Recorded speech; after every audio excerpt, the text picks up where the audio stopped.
Webcam microphone up close. Webcam microphone up close.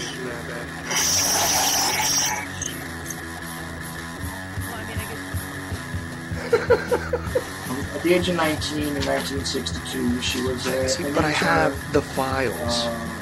I read this stuff at the National Archives, and I read these other things. I said to myself, how can that be possible? The brain, pistols and fondle slab of choice, and the internet, professional records, and not Jesse Ventura style. It doesn't matter where the information comes from, as long as it's real. It's hard to get real information, because seriously, they don't want you to have just read two sources whenever I try to prove out. It's not. If you expect your government to tell you the truth, you're going to sadly disappoint. Another one of these things. Dear Lord, what a dirty old man, huh? Really? Can't be serious. Is this really how you want things to be? Come on. More hooker, eruptions. Eruptions, whatever. Like Dave Powers kind of... Really? Allegedly broadcast live from Kima Region 2. Within the borders of the formerly united and currently occupied states of America, we bring you the Ochelli Effect. Because I damn sure know I'm an original. We have all these situations. I'd love to know why it takes 50 years, for That's that. For a 19-year-old girl to eventually get up to gumption to put these things out.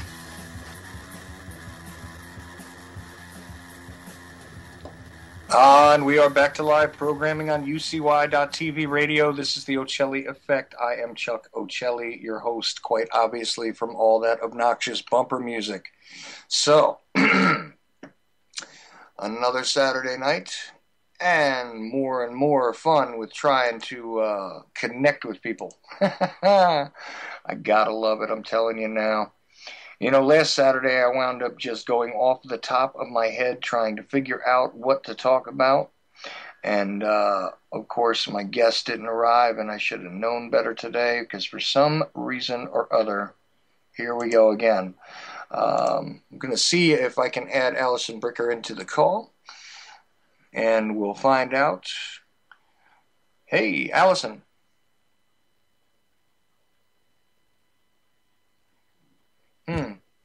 Oh. Testing. Can you hear me okay? Oh, there we are. I thought I was going to have another one of these fun times where I couldn't get a hold of the guest I wanted, and I was just going to have to, improv for the next 2 hours. Right on. Now, I wrote down that it was 8 to 10 Eastern. Did I mess this up? No, it is. It's 8 o'clock Eastern. Okay, cool. So you're on the air, actually. Excellent. Well, hey, that's live radio, right? That's the beauty of live radio. Exactly. Boy, am I glad you showed up, because I had no idea what else I was going to talk about. Oh, man. So, listen, but you did yourself a favor coming in just a little late, because you got to skip hearing the obnoxious bumper music that I have. So, right on. What's your music? What do you choose for your intro? Me playing a guitar with a drummer in 1992.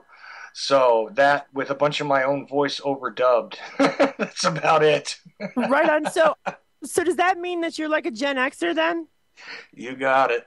Man, I was totally rocking out to some Stone Temple Pilots and some early like Pearl Jam today, and I don't know, and then I was watching the fall, the very tragic, depressing fall of Axl Rose. I don't know if you've seen his latest attempt circa 2014 to sing Welcome to the Jungle, but it's really depressing. It's sad. Wow. Oh, no. It's so bad.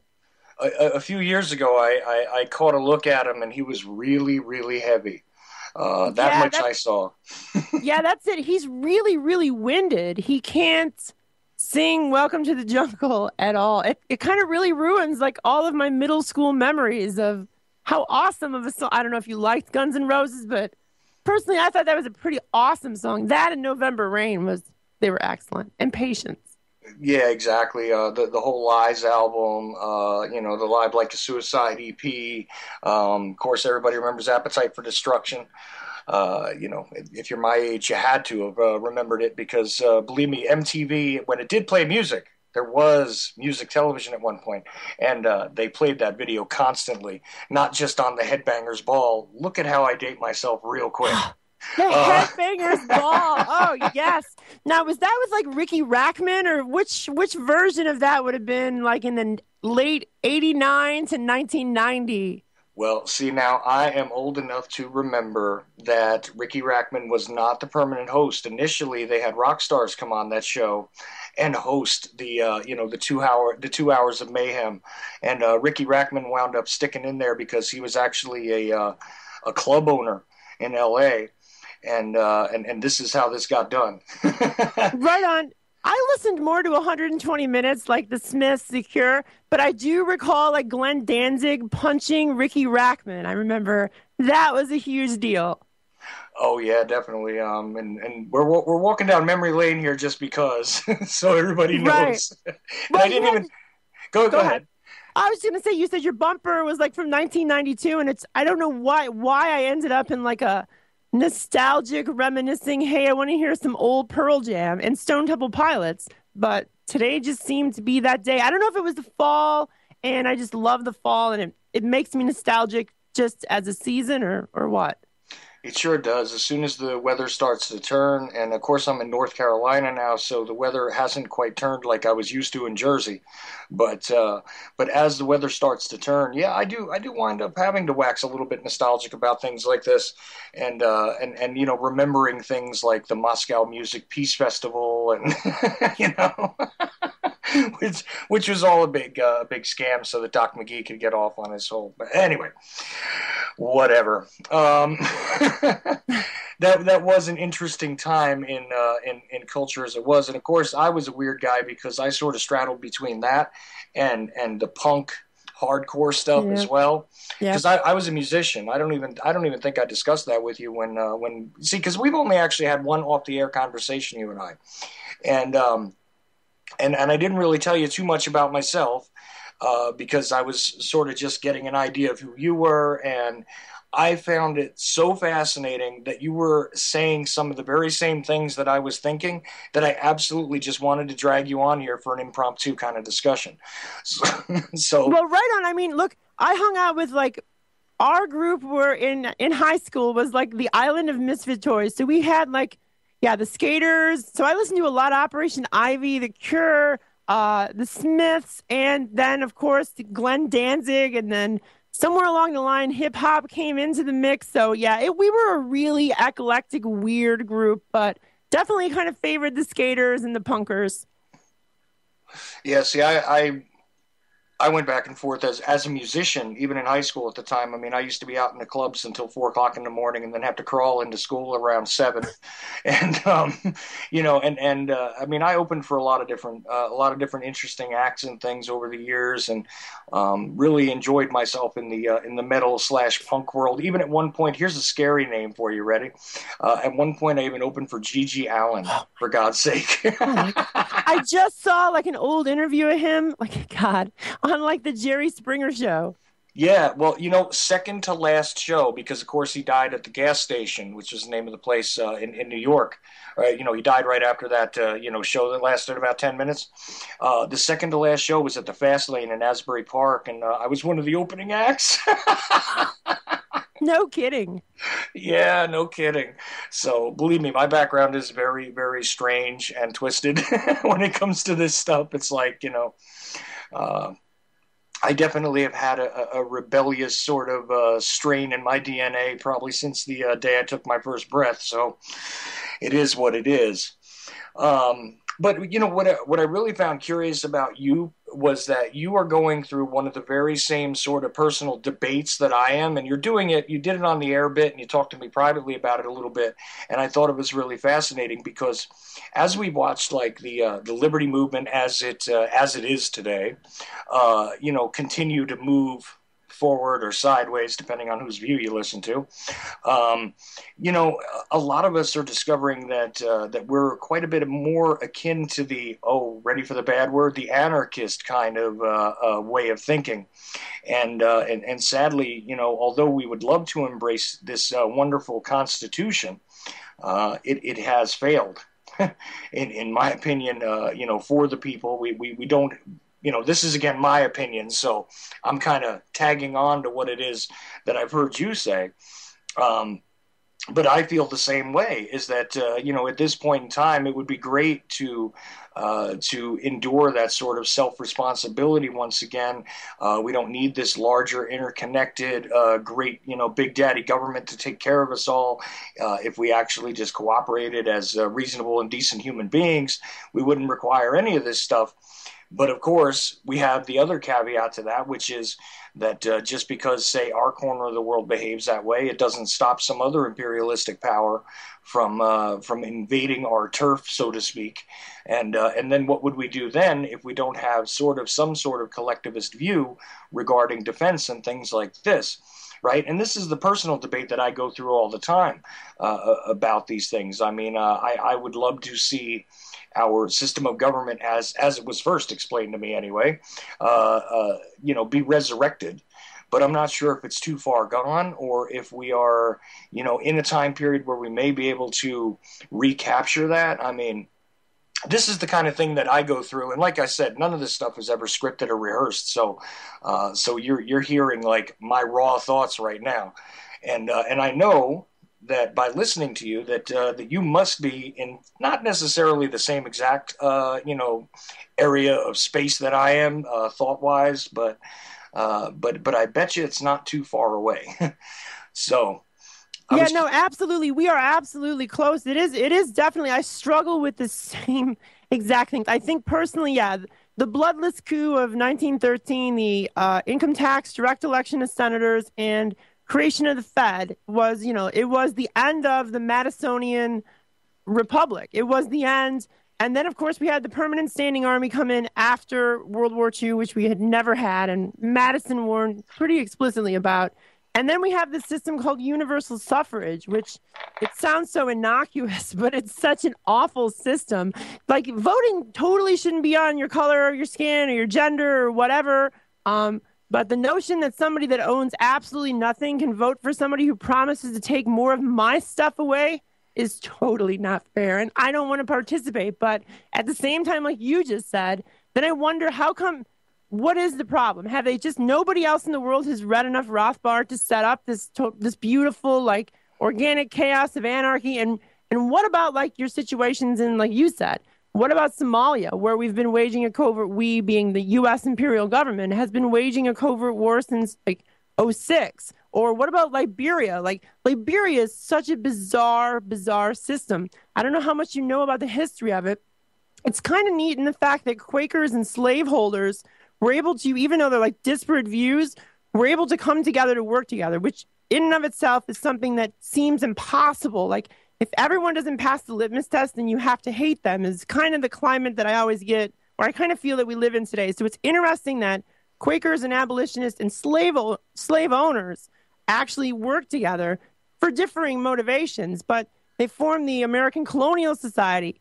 They believed that either, the slaves were, if you were a slave owner, you believed the free slaves would eventually foment a slave rebellion. And your abolitionists and your Quakers thought that no matter, even if slavery ever did end, Black Americans would never have a fair shot. So they got together and said, well, let's set up a colony for them to basically re-immigrate into Africa. And here's the thing that just is like so utterly bizarre, right? So the first boatload of freed African slaves are taken to Liberia. And what do? They don't form a constitutional government. They form a system based on the Southern plantation system from what they had learned from their slave masters, and they enslave the local population. Like, that's within the first few years, that's what happens. It's not this, hey, we're free, and here's this, this Jeffersonian document that proclaims that all men are created equal. Now, we're going to copy our slave masters' plantation system and enslave the local population. So why is it that we have never seen like this beautiful chaos of anarchy form into a peaceful, disparate society? Yeah, see, this is the problem, is there's always an appeal to authority, and everything is always based on a previous system. People utilize the framework that existed beforehand in order to, create their so-called new colony or their new, oh boy, I don't even know what the word is, but every time they sort of implant another population somewhere else, we have this kind of thing going on.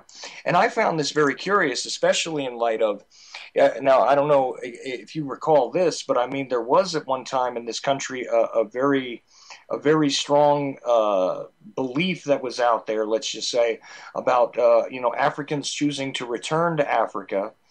And I found it funny because this had already been done, and it didn't work out so well.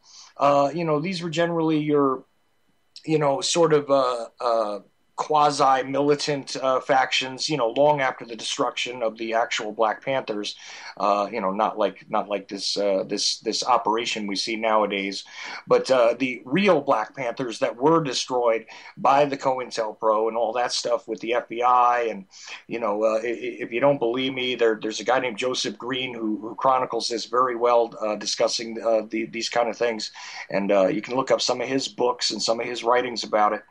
But the thing is, I just know historically that this was a strange sort of, concept, because it had already been tried. And as you said, what did they do but revert to exactly the system of slavery that they had ostensibly just been released from? And this is not to point, the dirty end of the stick at any particular people, because I feel as though, just like when we see any one of these new regimes come into play, when somebody attempts to start a new colony for whatever reason, they often go back to their roots, and they pick up, really a lot of the bad habits that were given to them, in my view anyway, by those who formerly oppressed them. And this resonates throughout history. And so that to me was a very strange sort of concept, and I never understood it. Like, why don't we try and fix the system here, was, my very young, naive sort of viewpoint on this.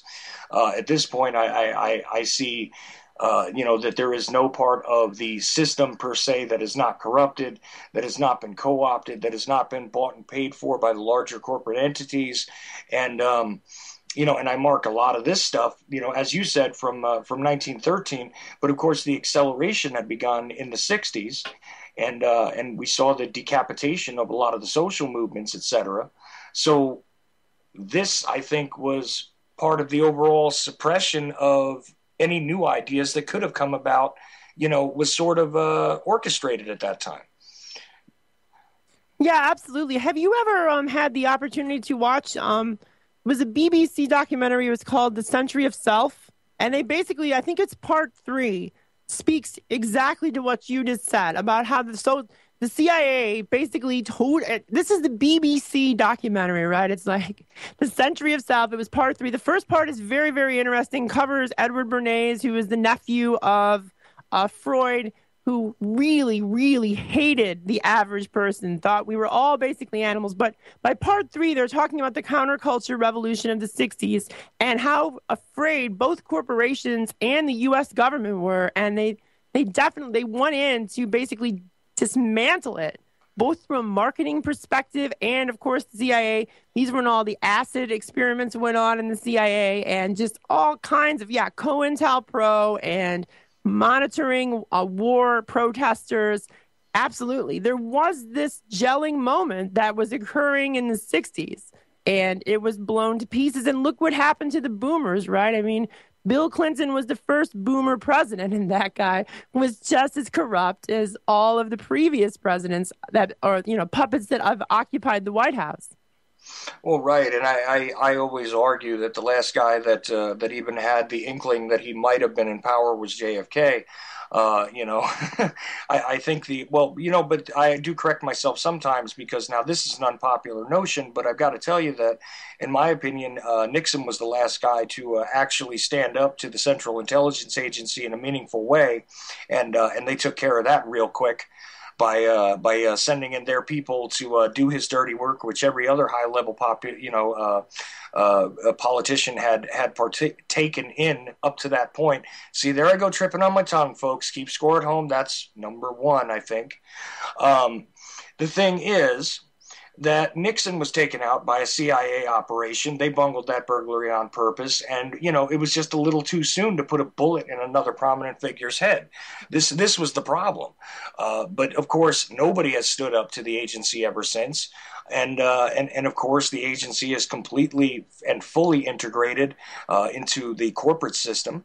So, what do you expect? There has not been somebody who attempted to even wield power, I would say, since November 22nd, 1963, with the brief exception of Nixon, who wasn't necessarily less corrupt than anybody else, at least up to that point. But it pales in comparison to what we see today. Even if you look at the attempts to control the media by the W's of the world, if we take a look at the serious control grid that's been put into place since our friend Barry has taken the office. If you take a look at the nonsense that went on during the Clinton regime, which was really just the continuation of the Bush regime, which was again continued by the Bush regime, which a lot of people also argue was also in control at the time. Our favorite actor was in office, and Jimmy Carter, hey, he might have actually had a decent heart here at one point in time, but he got swept up in it too and realized that he was in a no-win situation. And of course, there's a lot of interesting things, and he's often ignored as one of the most, as one of the points of study for corrupt politicians. But I guarantee you, if you dig hard enough, you'll find that, yeah, he was pretty much bought and paid for too. So we've had nothing but a series of puppets during the entire span of my lifetime, again, with the exception of Nixon, and beginning with Gerald Ford, of course. So right, absolutely. I mean, after Nixon, you had two bumbling fools. You had Ford, who was, he was the classic physical comedy guy who constantly fell downstairs. And then you had Carter, who was this, hillbilly farmer of the people who then whether or not he was bought off or paid, but I mean, he just micturated all over his own party to the point that Ted Kennedy tried to run against him in 1980. Right. And I kind of think I agree that I think he once upon a time thought he was going to do something good and maybe had a good heart. But yeah, he was caught up. He gave asylum to the Shah of Iran, right? This is the guy that beat your heels off in the public square if you dare said anything against.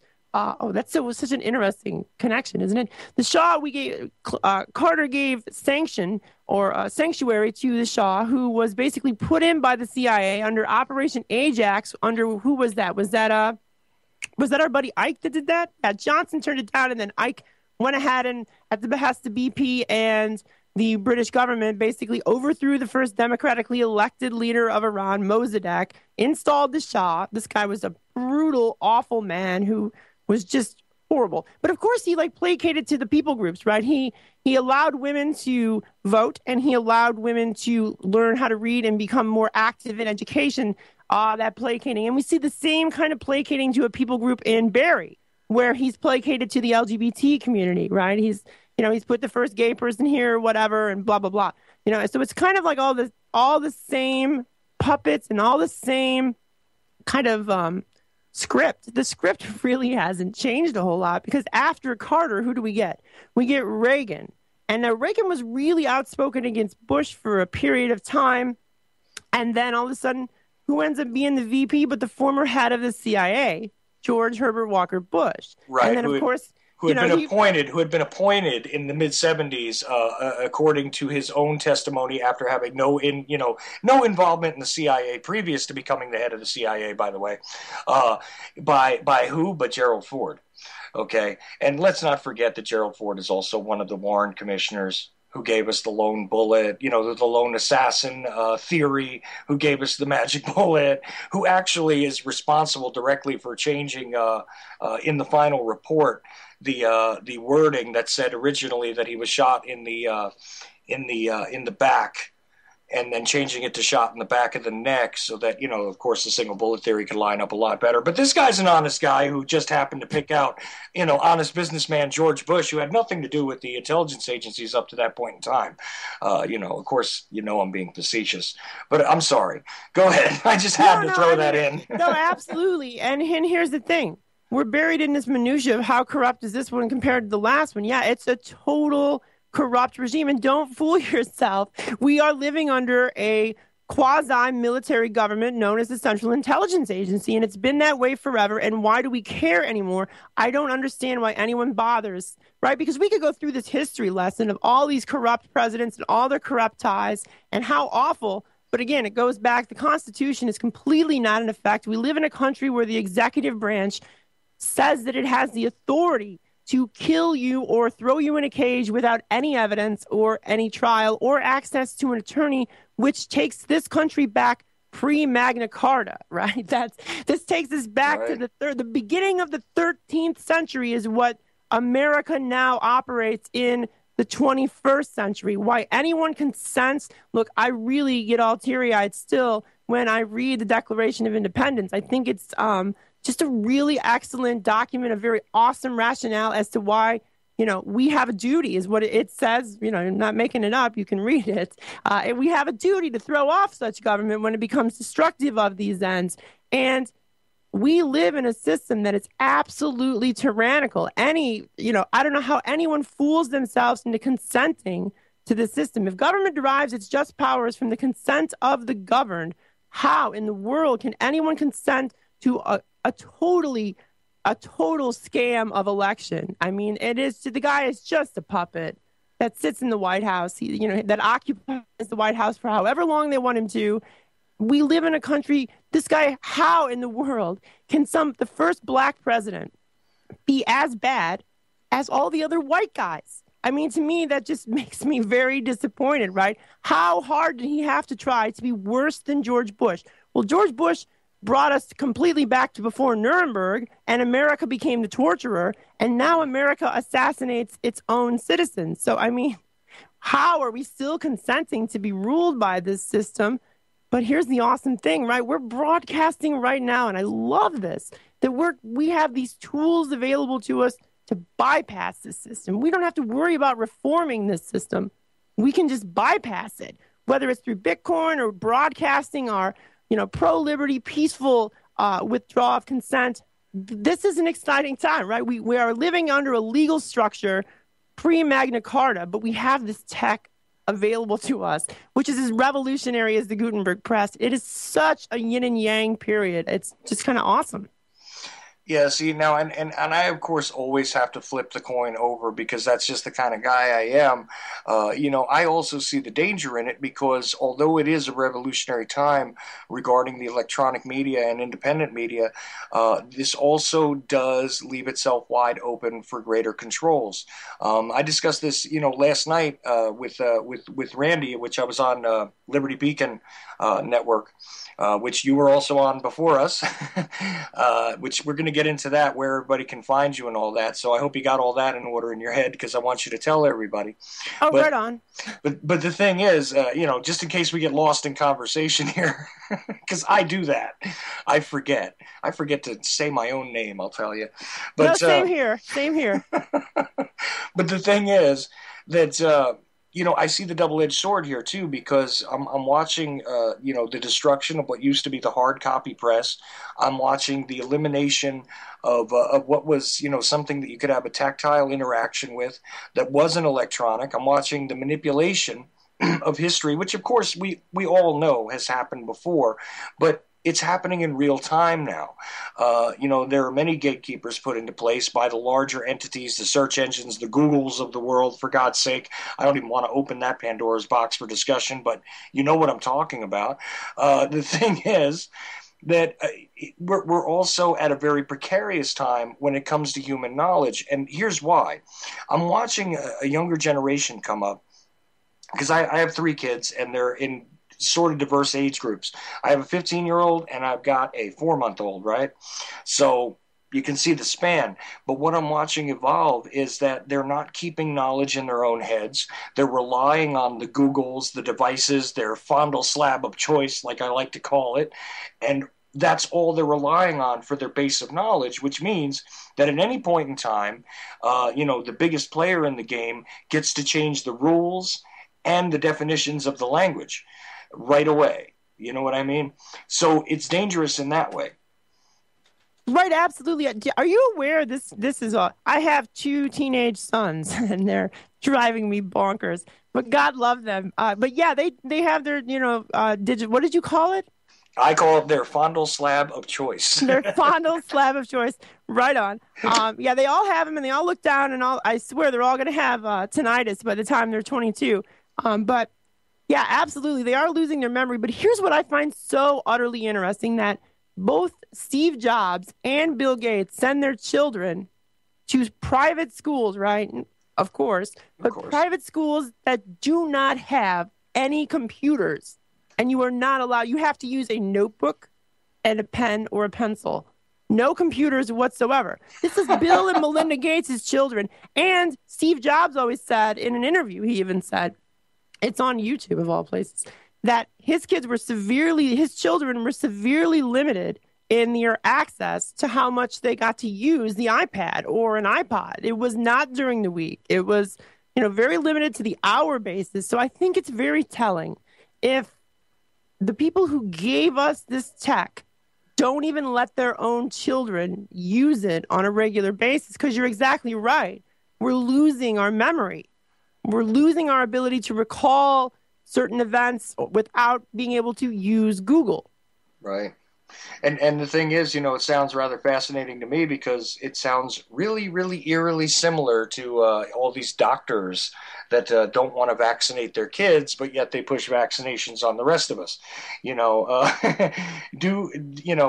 It's good for the goose, but not good for the gander, but not really good for the goose. But who's actually the goose? It doesn't really matter at the end of the day. They're going to protect their own, and it doesn't matter what poison they put out to the rest of us.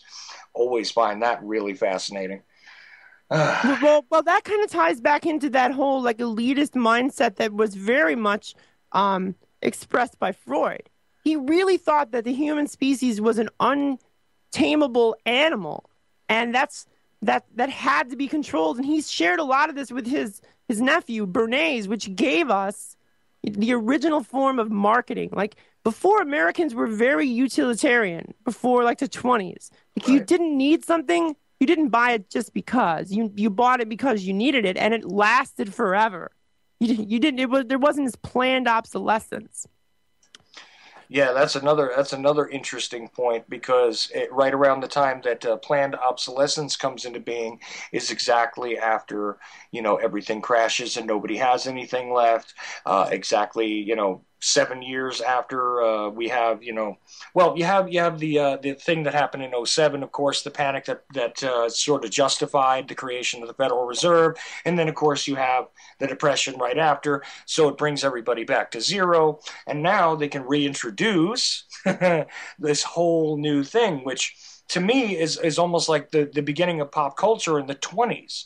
It is totally. You're totally right on. Yeah, it's the modern era of consumerism after the crash. Precisely.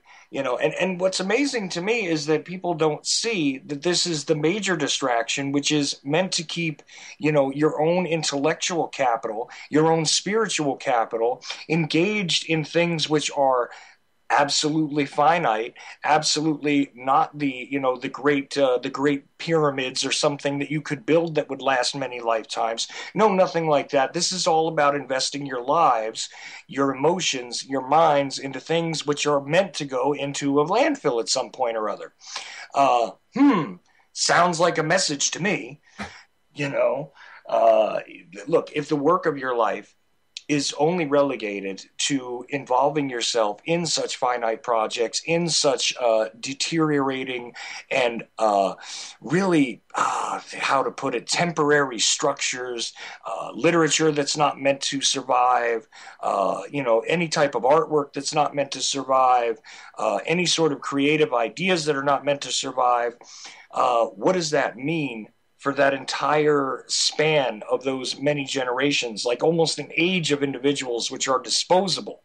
And if it's done by design, isn't this the obvious answer as to what those that are in power at this point believe is the plan? Is that everyone is just as disposable as all the things that they engage in, and therefore can all be swept away in one shot? I don't know why it is that we have such a hard time telling some of the sleepwalkers out there that this is the agenda.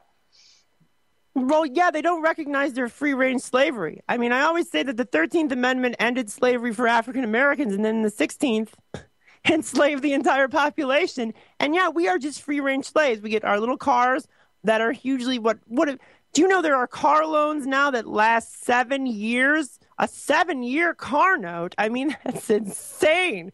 Who the hell wants to finance a vehicle that loses a quarter of its value the moment you sign the papers for 7 years, right? For 7 years of your labor, now you're going to pay for this declining contraption. I mean, it's absolutely absurd that people don't recognize they view us as cows on the federal plantation, and that for the average person, we're talking middle class.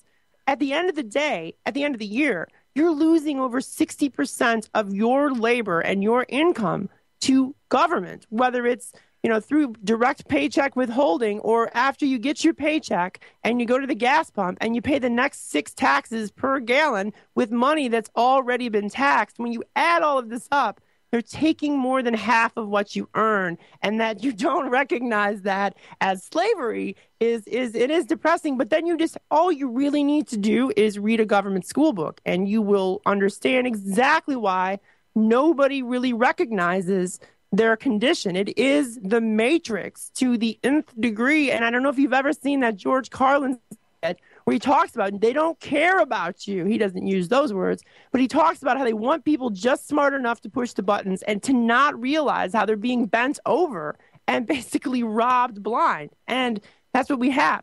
When you have a bunch of kids that think they are entitled to $15 an hour to wash dishes, that shows me they have not the slightest understanding of economics, personal property, or entrepreneurship whatsoever. They only understand that, well, that's what they should get because that's how much it costs to live. And here's the thing, they're not even smart enough to ask for more money than people were being paid in 1964. Because if you take the minimum wage from 1964, which was $1.25, but they were all actual silver quarters, and you melt them down, that comes to a total value of $18.14 per hour today. So, I mean, it is very depressing. See, now that's hysterical. I know you've never heard me do this, but I compare it to the 1968 minimum wage all the time. And what I explain is, and here's where I actually find the argument valid when it comes to asking for $15 for the minimum wage, is the minimum wage in 1968 is the equivalent to something like $18 or $19 now, okay, and to apply it to a couple of other, mathematical computations here, realistically, to live on the same standard that you did then, you'd have to get at least $20 an hour in the average state at this point in time, right? Well, where did that go? What happened? Well, I did a little thing one time anonymously in one of these groups where they were railing against the idea of a living wage. Because here's the thing, if the game is going to be rigged and there's going to be a minimum wage, it's no longer representative of what it was back then. And yeah, you're right, it was $1.25 in 64, but then again, you rented an apartment for what, $50 or $40. You know what I mean? Like, the cost of things has increased exponentially. Well, the cost hasn't changed at all, really. It's the value of the money. It's the fact that the money is now worthless, because here's the thing. You can get the exact same amount of goods with an ounce of silver today that you could in 1913. 1913, when silver was like 22 cents an ounce or something, you could purchase approximately 7.8 gallons of gasoline. Granted, it was leaded.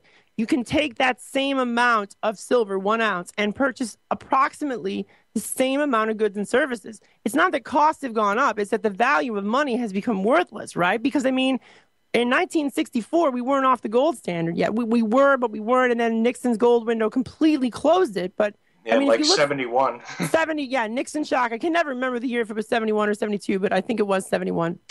But from 1789 to 1930, when FDR issued his executive order on gold, confiscation of gold, the ounce of gold stayed pretty darn close to the same, right? It flexed a little bit, but it was around $20 per ounce from 1789 up until 1930, when FDR issued that executive order, and immediately then screwed with the prices and went from $20 an hour to $20 an ounce to $33 an ounce, immediately robbing the individuals of all that wealth, right? Of $13 of wealth. So yeah, absolutely. Yeah, prices are higher. The cost of the good hasn't changed. See, that's one way to look at it. Another way to look at it has been all of these taxes, which have been added incrementally over time as well. You brought up a gallon of gas, right? I used to work in that industry, up north in New Jersey, and I happen to know that the combined taxes per gallon were 32.9 cents. By the way, folks, that is why there's a 9/10 on your gas signs in a lot of cases, is because when you add all of these little taxes together, they create a combined something like that. It's a little different state to state, but the fact is that's a reasonable explanation for that amount, which is added on to every single gallon. Okay, but 0.9 happens to be part of the calculations. The thing here is that when you take a look at that, you take a look at the institution of the sales taxes, you take a look at the institution of, God help us all, the IRS. Okay, all of these things. This has also depleted the value of money, because now a percentage of what you have to earn has to be accounted for in that way. See, like I did this one time, like I said, one of these posts anonymously, where I said, well, here's the thing. If you have a minimum wage check, which they're only allowing you to work 35 hours, and at the time I was using, I think, a $7 an hour figure, $7 an hour, and then you consider the percentage of tax which is withheld from the paycheck. Then you consider what's taken out in sales taxes, generally speaking, in most states. Not every state has one. Some of them vary. But the point is, if you take away that, you take away the fuel taxes, really what you're left with is the inflated costs and the hindrance of the beginning base pay on anything that you earn. That's why I think that the middle class, I mean, I'm really struggling to find middle class people at this point. They don't exist anymore, really, because they've either been taxed into submission, or something else has occurred where, there's been these financial different, we've heard about the schemes and the things that have gone on where people have lost their retirements, have lost their this, have lost their that. And you're very, very right to say that when it comes to, silver and gold, this is a hedge against this stuff. Even though it fluctuates, and even though we're talking about much higher prices now, the realistic value kind of is retained in a way. It doesn't achieve exact parity, but it's pretty damn close. Yeah, it's really super. It's amazing to track what you could purchase 100 years ago with an ounce of gold and compare it to today. It is astounding, and I think it's kind of like the Wizard of Oz, right? That's the reveal moment when you figure that out. That's when the curtain gets pulled back, and you're exactly right. Our quality of living is going down. I mean, because you look, I have forever wanted a historic home, and I tell everybody that we live in a constitutional house. The home we live in was built in 1910 by men who I would be wagering a pretty safe bet that had not even graduated from high school, but they kept their entire paycheck because it was before the income tax anywhere. There wasn't even a state level income tax. And the quality of construction in this home is utterly amazing. The woodwork, the millwork, I mean, it's amazing. It's solid oak, wood. It's gorgeous, gorgeous millwork. We picked it up for a song. So I'm so happy that I was able to afford a historic home, because I guarantee if you go to any house that was built post-World War II, the baseboards become smaller and smaller. You end up with these hollow core doors that really aren't doors. You end up with, no insulation, drywall, and nobody really notices because, again, it's incremental change. I will stack the house that we have, which we picked up basically for the same cost that I grew up in a cracker box, and that's just it was a Midwestern term for like a little ranch style house. 800 square foot was what I grew up in, a 3-bedroom house. Right. For those on the East Coast, we did not say crack house. We said cracker house. Okay, right, thank you. Yeah, right. I know, yeah. Yes, it was cracker box was what we refer to them in the Midwest as. And they are. They're just like, if you remember the saltine box, just put a little pitched roof on top of it, and that's the shape of the house. So the house that I live in, there was an American Foursquare, and this is important.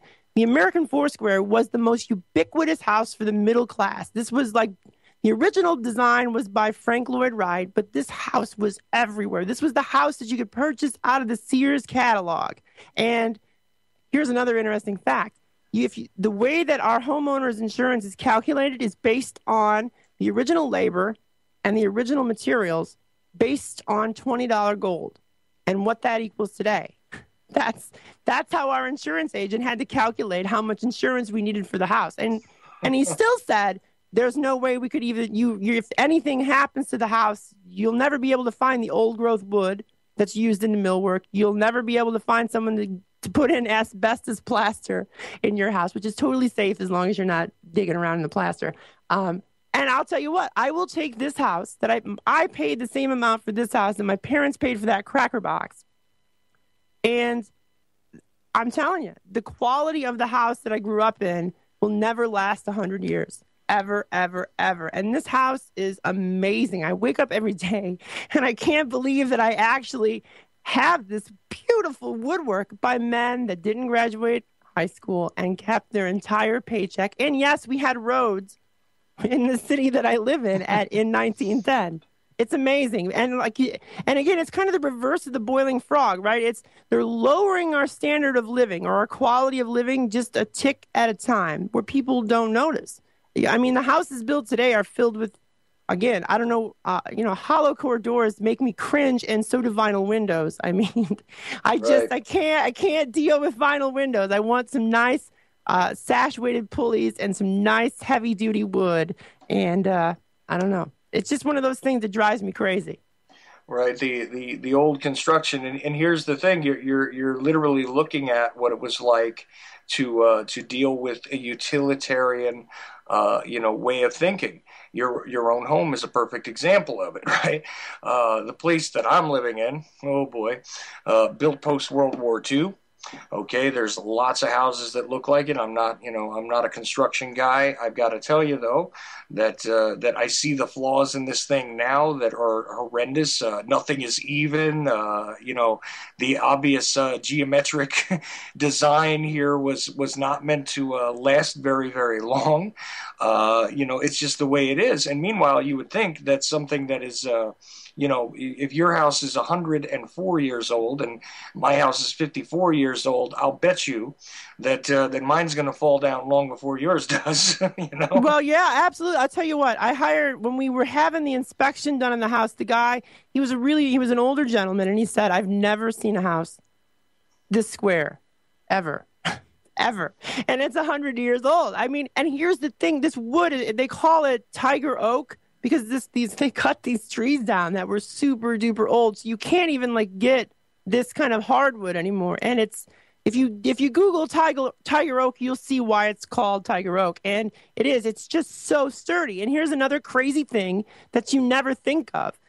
I can blast the stereo when I'm rocking out, doing some dishes or cleaning the house, and I can go outside on the porch and have a cigarette on my very Rockwellian view of a street that was built with no zoning. That's the other thing. The sole street, you can totally tell, right? And here's the little things that I just love about a street in an old city that was built before zoning. Like the easements between the sidewalk and where the house starts are different, just a little bit. And it gives it this kind of unique cute look. When you go into a subdivision these days, every easement is exactly the same. Like the front door starts exactly 10.2 foot away from the sidewalk, and it's like a straight line. Now, in the days before zoning, they all kind of varied. But I tell you what, Right. because we have plaster and lapboard and no drywall, you can crank the stereo, go out on the front porch, and not hear anything at all. And it's just, because I used to always get yelled at when growing up in the cracker box, that I should turn the stereo down, because it would just, you could hear it through like it was right next to your ear, even if you were, in your bedroom. Just So, permeate the property, permeate the neighbor's property. Yeah. You could totally hear it outside and stuff. And yeah, the neighbors were totally not hip on my brand of music. Yeah, I had those problems too. I mean, I lived in apartment complexes growing up and stuff mostly, and you could tell though when you lived in a place that was older, and when you were dealing with like a post World War II kind of place, because the neighbors could definitely hear everything. I mean, hell, we could hear them setting their silverware on their tables, the apartment, above us and over. You know what I mean? It was like Right, yeah, absolutely. No, and I'm not trying to I hope I'm not coming off as sounding snotty. I have always just wanted like an old historic home, and I am like a walking contradiction. I love all of this technology, but I can't stand the new forms of construction because there's just no craftsmanship left to it anymore. And they're lesser quality materials, they're not real materials, and it's all very hurried and it's all very assembly line. So, but yeah, we grew up, my parents were very blue collar. They worked in the steel industry, and when my mother could afford that little cracker box, she was beside herself. Also because she hated old stuff. She couldn't stand the antique architecture, but I love it. But she hated it, and she worked her butt off for it, and she really loved it. So I don't want to dismiss her accomplishment because she was an amazing person. But I don't know. I hate the way that everything feels very fast food, for the lack of a better term these days. Everything seems like it comes off of an assembly line, whether it's clothing, housing, your computers. The tech that we do use is very, like, look at an iPhone. I mean, they break very easily. They're designed to be thrown away. I had a friend yesterday on the porch that said, "Oh, I have an iPhone 4S. I'm so sorry. It's so old. It's 3 years old." Why are you apologizing for that? I mean, I don't care if you don't have the newest one. Who gives a crap if it still works then? But you have this, right? You have this motivation to constantly upgrade to the newer garbage to throw away the old garbage. And it's insane. And it's a lower standard of living. Yeah, this is the overall problem as far as I'm concerned. And this is one of the things that, like I say again, sort of came in with the age of pop culture, with the age of popular popular memes, as it were, even before there were memes, you know what I mean? With the idea that you had to keep up with things, with the idea that the only way that you were going to be able to participate in the, most interesting and most fascinating things in the world is if you had the most up-to-date stuff and everything else. And this wasn't really part of the game all along. It wasn't like, when people were living on farms, well, I got to have a barn bigger than the guy down the road. You had Exactly. you had a barn based on what you needed to do. If you kept animals, maybe you needed stables. If you didn't, maybe you just needed, a place to store your grain. So you built a silo instead of a barn. You just built what you needed. You know what I mean? You acquired what you needed. You traded with your neighbors and things like this. And all that stuff has gone out the window too, because nothing has value that you can't attach a dollar value to, and using that as the measuring stick has been the unraveling of the society, essentially. What an awesome analogy. That is totally right, right? You're right. People who ran farms did not build like giant, huge barns if they weren't going to have cows. They built that's totally right on. We were so much more utilitarian. Pull yourself up by your bootstraps. Exactly. And I think we've lost a lot of that. We have, maybe better than a fast food analogy, we have become the paper plate society, where everything is throwaway and nothing is ever supposed to be passed on or have any lasting value. See, and the sad thing is, I think of it as the junk food society, because what happens is, everybody is eating, sure, but they're not eating anything of value. Everybody is consuming; they're not consuming things of value. So at the end of the day, yeah, they might have eaten, but they didn't eat anything that was going to do them any good the next day. So what do? You continue to eat, and this is why totally overweight people end up quite hungry a lot. This, I know that sounds crazy, but that's one of those other right things. on. No, yeah, absolutely. They're empty calories. They're horribly subsidized calories. Stretching back to the Great Depression, corn is like so utterly subsidized. Mhm. And yeah, corn is you. That's why you see high fructose corn syrup in everything, because corn is subsidized by our government to the nth degree, and it's like sugar on steroids. It's not good for you, but it'll fill you up for a moment and give you diabetes, but it's not going to keep you full or provide you proper nutrition in the long term. Well, right, and of course we're now entering a time period where, and this is what frightens me, because again, like you said, you have the two teenage boys. I have one teenage daughter. Believe me, I'd probably trade you at this point, because I can't even begin to understand where they're coming from necessarily. And I hate to do that, because it just makes me feel like I should be outside waving a stick and screaming, "Get off my grass!" I'm getting there, I think.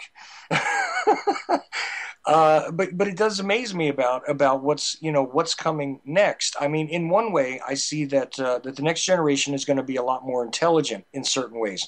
They've become a lot more tolerant in certain ways. They've left certain problems behind that were still quite in the thick of the real discussion that was out in the world when I was younger. I generally see a lessening of tension regarding say race, regarding the real sort of foursquare lines that are drawn between kids regarding their religion, their ethnic background. A lot of this stuff is being left behind, and this is a good thing, in my opinion. Okay, but at the same time, I'm also seeing that negative thing. Like I said, there's no longer a need to retain knowledge. Not the retention of knowledge is not a valued thing anymore. Your own opinions and focusing on the junk food, via the fondle slab of choice once again, is almost so much the preeminent preoccupation with these kids that I worry. Because it's scary enough to me that people my age are now coming into power and royally screwing everything up that they seem to touch. Okay, the generation just previous to us did a disastrous job, and it seems to be on the decline in a major way. I mean, socially, economically, politically. So I do worry. At the same time, I'm trying to remain hopeful. I mean, especially because, like I said, the later in life kid comes around and he's, 4 months old, and I look at him and I say sometimes, man, I am so sorry that I have introduced you to the world at this time, because although it is a remarkable time, it is precarious.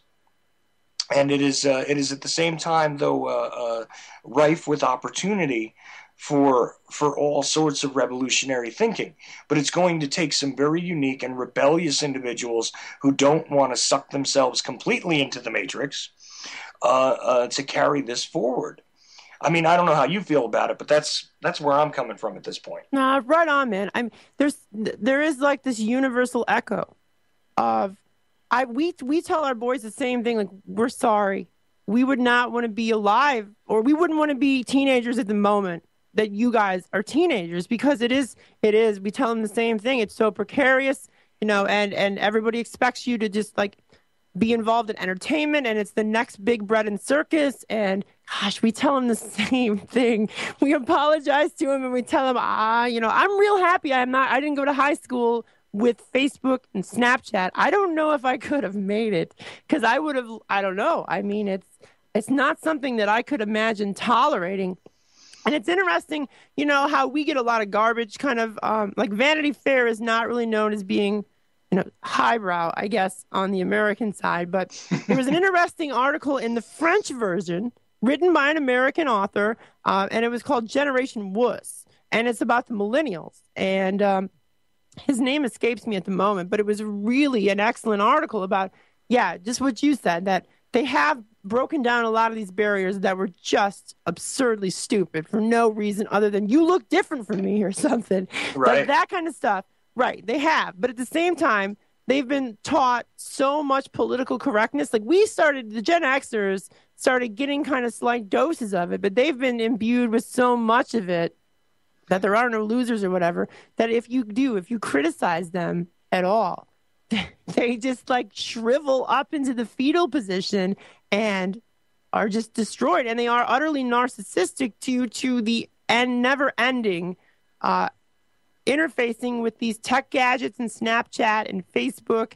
And, they don't visit like their friends. They're always texting. And they have such soft egos that he calls them Generation Wuss. And I totally knew what he was talking about when I was reading the article, because I know some of my son's friends are just, God, these boys are whiners.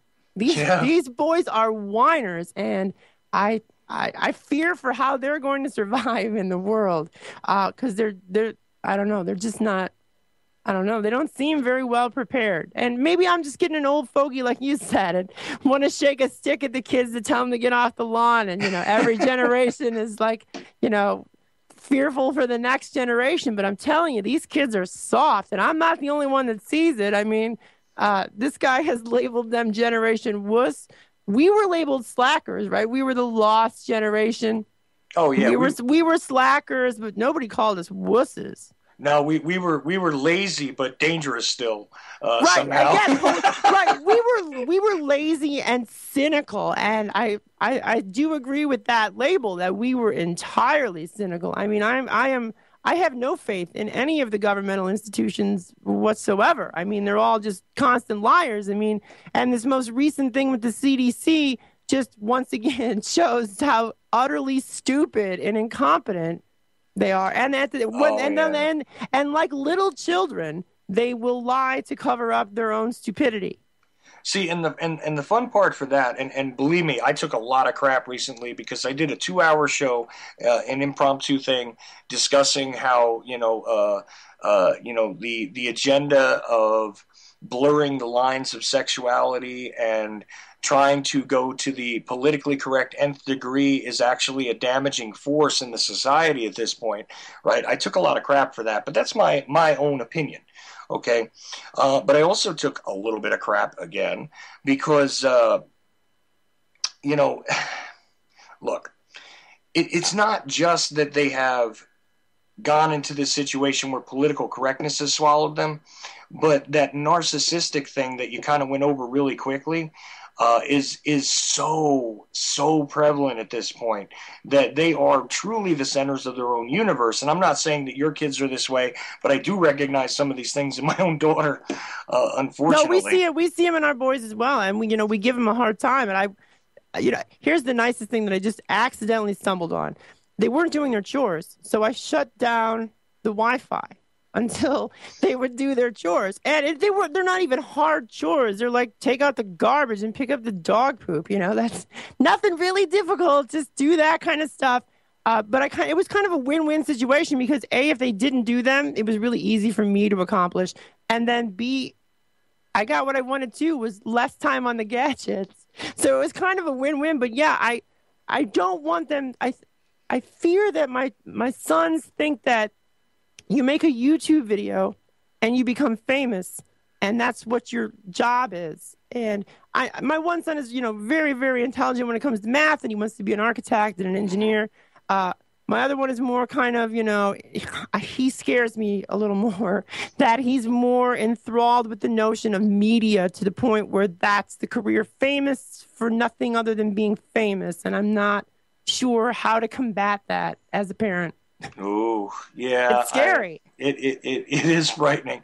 And you did go over the CDC thing, to talk about that, because this has been one of those things which I'm not sure how that generation is viewing this, but I'm looking at it as, yet again, we're going through another serious fear porn cycle where, it's going to be just fed to the people that they need to be very, very afraid, when realistically speaking, in this country, we have one death, okay? One. We have this entire situation being played, I mean, ad nauseum in the mainstream. And even the alternative media is guilty of this, constantly covering all the developments. I mean, the fact that the biggest joke to me is that they have now put into place this czar for Ebola, right?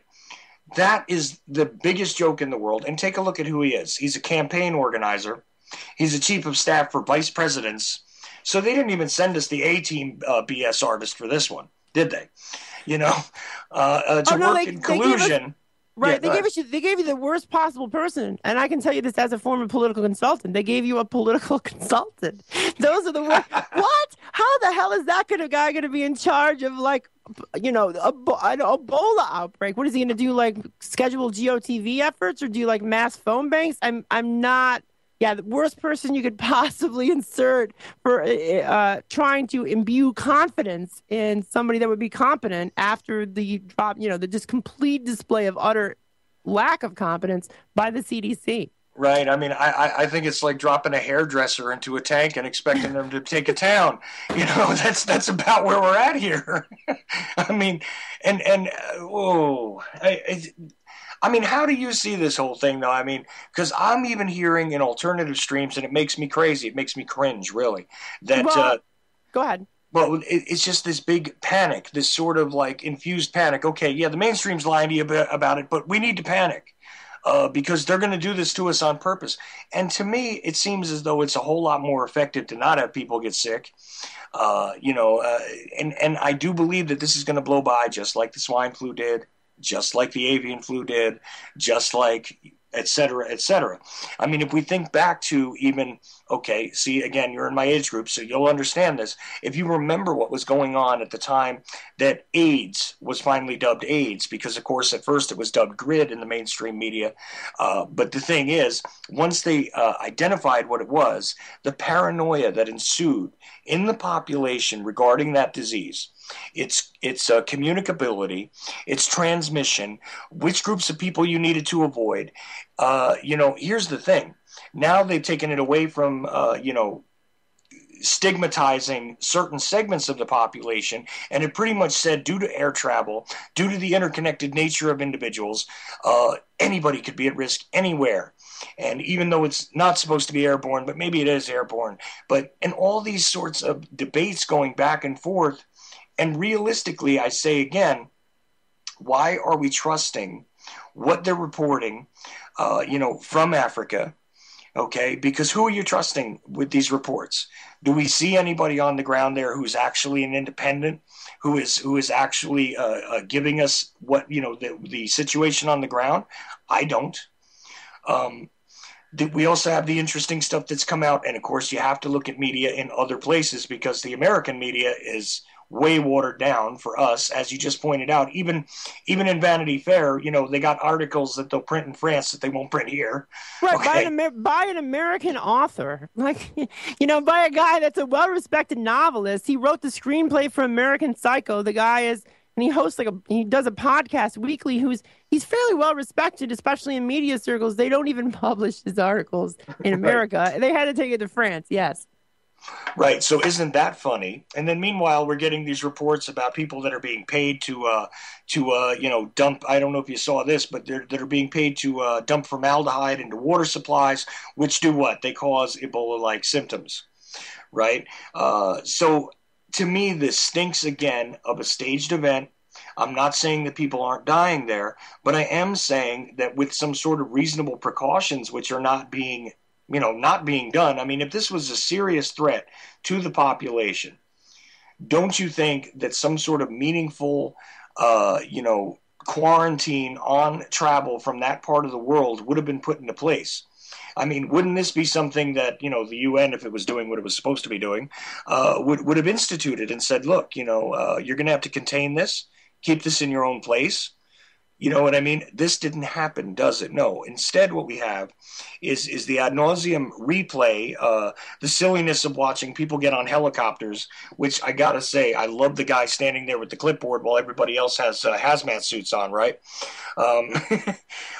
All of this stuff, stream of consciousness, at the end of the day, it still seems to me as though this is another manufactured problem that they're getting us to occupy our minds with while they slip the rest of this nonsense by us. Because, God help them if we really look at what happened with the ISIS crisis, okay? Realistically, how do you view the Ebola thing overall? I mean, No, I know that's... I make no bones about it. When I first heard of Ebola was in 1996, and then that movie with Cuba Gooding Jr. and I believe it was Dustin Hoffman and Rene Russo came out called Outbreak. That's the other guy I keep forgetting about in the helicopter. I've mentioned this on other shows, and I keep forgetting Cuba Gooding Jr.'s name. You're dead right. He was the one piloting while Dustin Hoffman's in the helicopter. Thank you.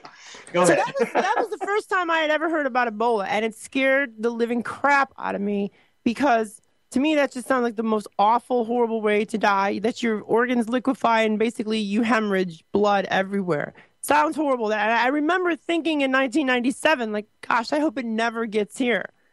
So do I panic? Am I panicking at the moment? No, I don't think it's ever an appropriate time to panic, but I always think it's time to be intelligent. So personally, what I think is smart, I think it's good to stock up on rice, beans, and have water, no matter what the crisis is, to always have that kind of stuff available. Don't go out and build a bunker for this, but it's good to have water, rice, and some beans on hand in case anything goes out.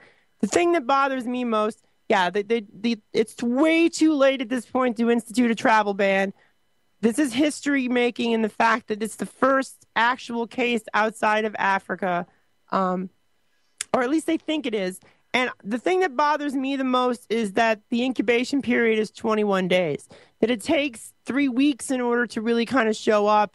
That's a long time before you know who else is going to be infected.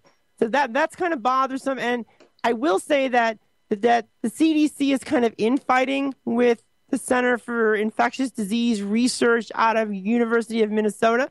I think it's whenever you see two agencies, University of Minnesota is a state-funded government university, and the CDC is, of course, a government agency. Whenever you see like bureaucrats and academics fighting and refusing to come to an agreement, I think that's something to pay attention to, because I don't believe the BS that it's totally not communicable by air.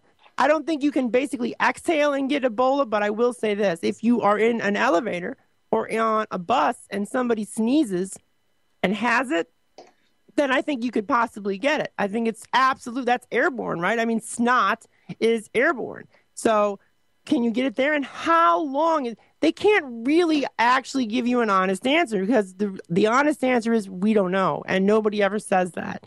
They always try to give you some garbage.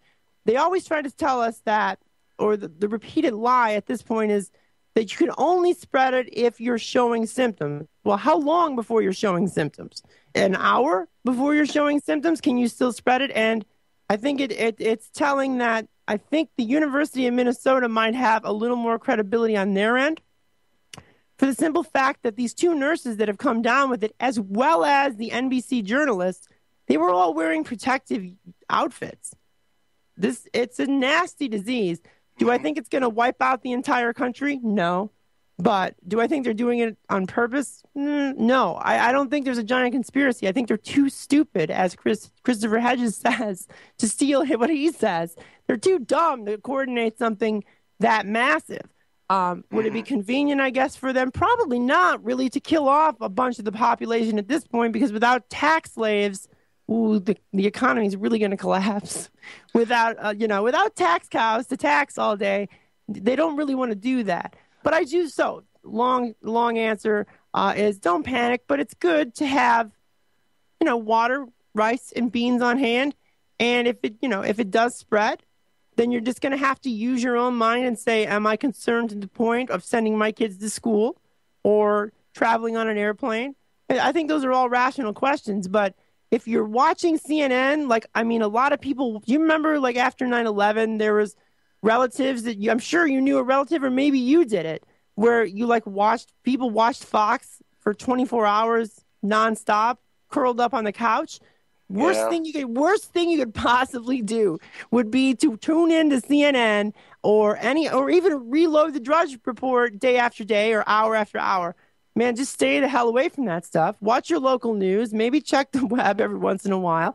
and see what's happening and make your own judgment. But yeah, not time to go running around and screaming that this is the end, because at this point it is two people.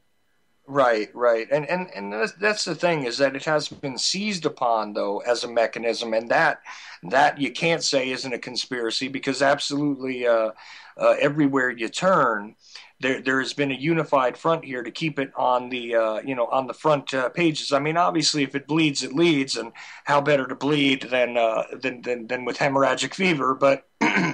Anyway, the thing is, yeah, you're right about that, though, about the Fox, the Fox Newses and the CNNs and the MSNBCs. I mean, realistically, we didn't even have those running, news clickers on the bottom of the screen Before 9/11, before yeah. 9/11, right? And people did glue themselves to the news at that point in time. And of course, I was in the New York area, so it was a closer thing. I mean, I've told the story more than once on my show that I was actually one of the guys trying to get on the island right after the buildings collapsed, because I wanted to help. Okay, but I was still not quite awake at that point in time. I wasn't aware that this was, the operation that it was, let's just say, okay, because I don't buy the story. I'm sure you don't either. I've never asked you this, but I'm very sure you have your own views on it. But the thing is, it was a horrendous thing that happened, but the more horrendous thing to me was the institution of the dominant mainstream alphabet soup, keeping that sort of, they understood that they could keep their audience if they kept them afraid. And that was something that I think was actually born on that day. Just like the news going live and the news going into a 24-hour cycle was literally born when JFK was assassinated. That is the first time that news overran everything. On the television, on the radio, and they didn't even run commercials for quite a long time. They continuously covered, right? Which is something, of course, they suspended commercials during 9/11 for a while too. Right, yeah, and a lot of different. I remember MTV had suspended commercials. They were running, MTV at the time. I don't know if they still are, but they were owned by Viacom, which was Clear Channel, which was CBS. They were running the CBS feeds nonstop. It was the CBS News nonstop, no commercials, nothing to do with music at that point. But a bunch of different stations like TNT did that. I used to have cable once upon a time, and I thought it was like, wow, this is a huge deal, right? Every friggin' channel has the same coverage of 9/11 on. Yep, exactly. And again, the CNNs and all that, this is where, their real programming decisions come into place. So now when I look at it, and it's the continuous pumping of it. It doesn't matter which personality, it doesn't matter which show it is, it doesn't matter which, BS side of the left-right paradigm they're supposed to be on. They're all pumping the fear porn about this, And sad to say, though, that there is a lot of that even in the alternative. And I use that word, and I can't even stand to use it anymore, because we're the alternative to the media. What does that mean exactly? Right on. Hey, doesn't it remind you of the time when alternative music became mainstream? And it was also the alternative, like, I don't know what you guys had out there, but we had the phony alternative station in Chicagoland called Q101. And it was like, so they used to play like adult contemporary top 40, and then suddenly they got hip and cool and they played the alternative, and then suddenly everybody was alternative music. And like, once upon a time when we used to get yelled at for hanging out with the skateboarders, suddenly everyone was showing up with like Green Day and Lookout t-shirts, and so that's what, yeah, you're right. There is a point to where the alternative media has really been kind of co-opted by the 6 corporations that own all the licenses as it is. Right. I mean, well, of course, again, I'll date myself one more time. I bought one of those old Metallica albums, long before they had an MTV video, long before they had a regular record contract and everything else. Would this be before Lars Ulrich became a total whiner? I've been told by people who were involved in that situation that Lars was always kind of a total whiner. You just never got to see it. when they started to make money, then he was allowed to whine publicly. Right on. And he was always considered sort of the mouth of the band anyway. But wow, yeah, dating myself a little more when Megadeth was a brand new concept. How long have they been around now? 30 years? I don't know. Yeah. There was a boy in my second grade class. His name was Jay, and he used to draw. I can remember as clear as day. He would draw on his folder that guy from Megadeth. Like, he was so good at it in second grade. He did such an awesome job. He had mastered how to draw whatever their little icon, that logo guy. What is his name? I'm sure you know his name. Oh, you know what? I was just trying to. He's got the chains like hanging out of his ears. It wasn't the Iron Maiden guy, which his name I think is Eddie. Was that? Yeah, that was Eddie. That was Edward T.H. Slythe. Right on. It wasn't that guy. It was the guy with the metal helmet and the chains like hanging out of his ears, and he was the Megadeth guy. And Jay was so good at drawing him. Oh yeah. Well, see, I remember that stuff too. Back in the days when we Back in the day with vinyl records. When we had real music, not like that stuff you guys listen to, which, oh my God. Anyway. Yes, here we go. Here we go. That Iggy Azalea stuff is trash. Yeah. But Sir Mix-a-Lot's Baby Got Back was classic music. Oh, I still crack up when I hear that. You kidding me? Wow. Yeah, Sir Mix-a-Lot. Didn't think we were going to bring that into it. I was just about to go Sex Pistols and Dead Kennedys on you, but... Right on. You know, yeah, Johnny Rotten's cool, and I've listened to a lot of Dead Kennedys. I was really disappointed in Jello when I got older and realized that, he was a communist, basically, because I really loved Jello growing up, and like the Ice-T, Iceberg, I think is the album that he appears on with Ice-T. With the freedom of speech thing at the beginning, it's called Shut Up or Be Happy, is just absolutely, absolutely brilliant. I loved Jello. Oh, yeah, and all of us, who listen to that kind of stuff remember, we've got a bigger problem now, and In God We Trust Incorporated, which still is brilliant imagery as far as I'm concerned. And what was the album with the penises that was banned? Tipper Gore got all bent out of shape. That was H.R. Giger, the guy that did the Aliens. It was Frankenchrist. That was the album from the Dead Kennedys with the flying penises that were designed by H.R. Giger, who did the Alien concept art. And then that was the first thing that Tipper Gore, when she founded the PMRC, was all bent out of shape over, was the Frankenchrist album of the Dead Kennedys. I remember being greeted by the very strange imagery of Frank Zappa testifying to the congressional committee, and I think Dee Snider went up there too, another guy who was pretty interesting, and people having to defend artists like Blackie Lawless, for God's sake. Oh, Wasp. There's something to look up, because I guarantee you that's not being played on your classic rock station at this point. Wasp. Take a look at that stuff. That was unique. That was a unique time, though, in music. Some of that stuff is a little embarrassing to me, to be honest with you, because again, I was a musician at that time, and not like I didn't play covers of people like Twisted Sister and the old Van Halen and old AC/DC, Bon Scott's eras type stuff. As an act, we would mix these kind of things in. I'm still a major Black Sabbath fan, though, in every form that I've been in, philosophically, etc. I still find Black Sabbath to be one of the most appealing acts out there, even though.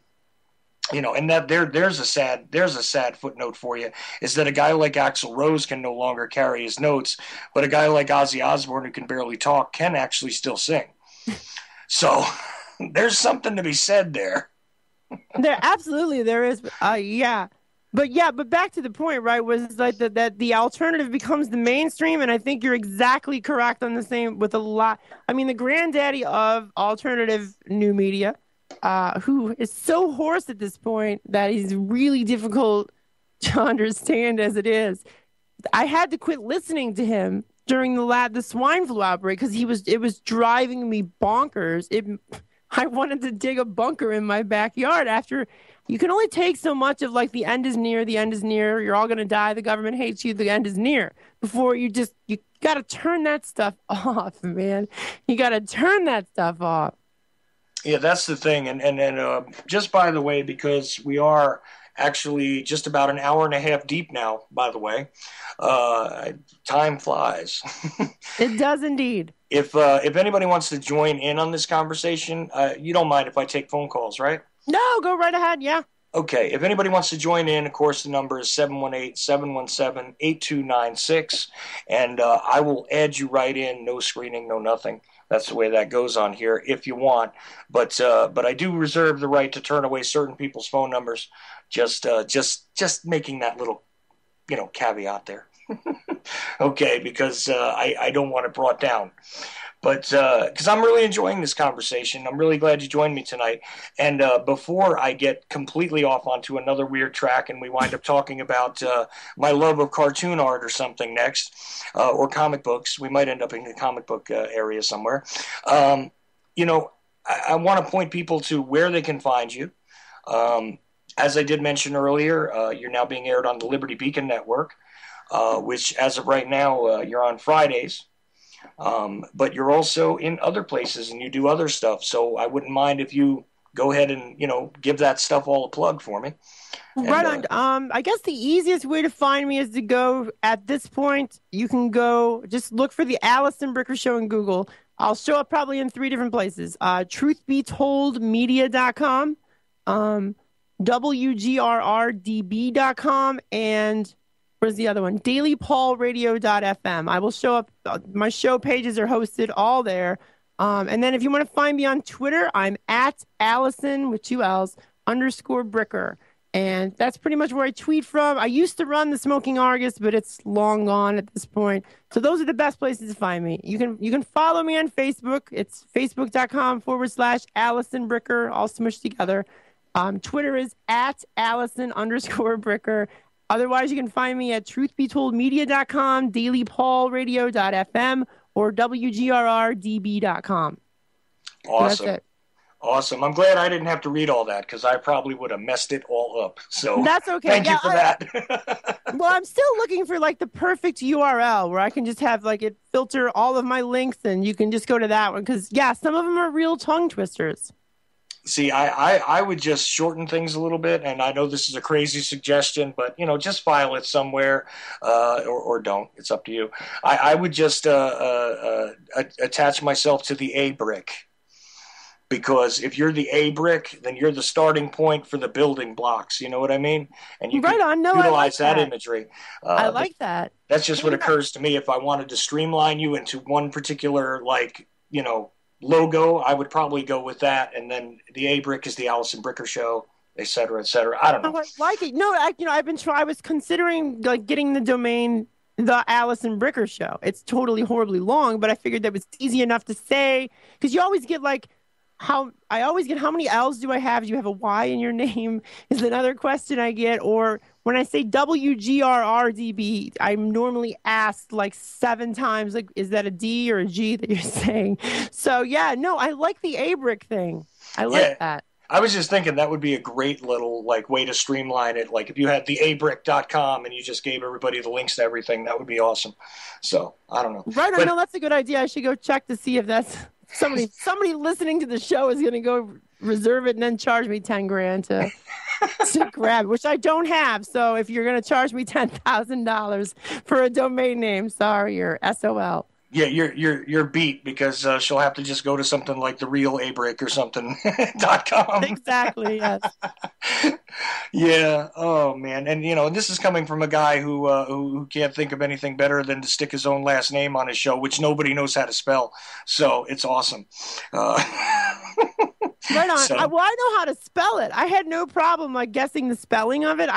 Is it Ochelli? Am I saying it correct? You are saying it correctly. Awesome. Oh, look at that. Look at this. Some kid that runs a RuneScape server already has a brick. Nice. .com. I'm sorry. See, That's all right. I didn't have the original idea for you, but I'll keep working on it.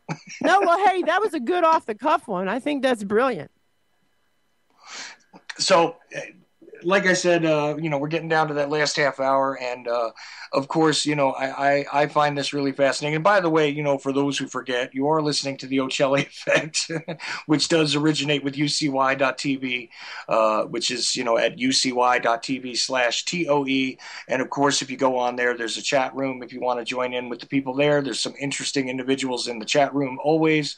And of course, anybody listening further downstream or on your TuneIn app or your Apple iTunes stream or your Shoutcast or the other various means which you can pick this up. I really do appreciate every single person who is listening, and can't thank you guys enough for giving me the time that you do. Wanted to get into that because I always forget and try and cram it right in before my automated bumper comes up and kills me. So, but if you want to hear something strange, I'll give you a copy of that bumper because it is literally me playing a guitar in '92, and I was never a good guitar player, so I was more a vocalist. I played drums, I played bass, and I was vocals, but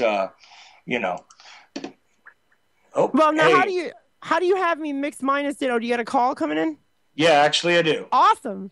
Let's see now. You're on the air. Evening. Hey, how's it going? Hecty, what's happening, man? Oh, good. I was enjoying myself in town today with two of the other Hecates. They're fun and all. Awesome, man. You been listening to me and Allison, shoot things back and forth here? Yeah, I was listening for the last half an hour or two. What were you saying? Yeah, you two are real characters. We're real characters. See, there they are, lumping us together, Allison. How strange is that? Right on. Well, hey, I'd rather be real than anything else, right? I mean, that's, and I am definitely a character for sure, so. Yeah, it's like,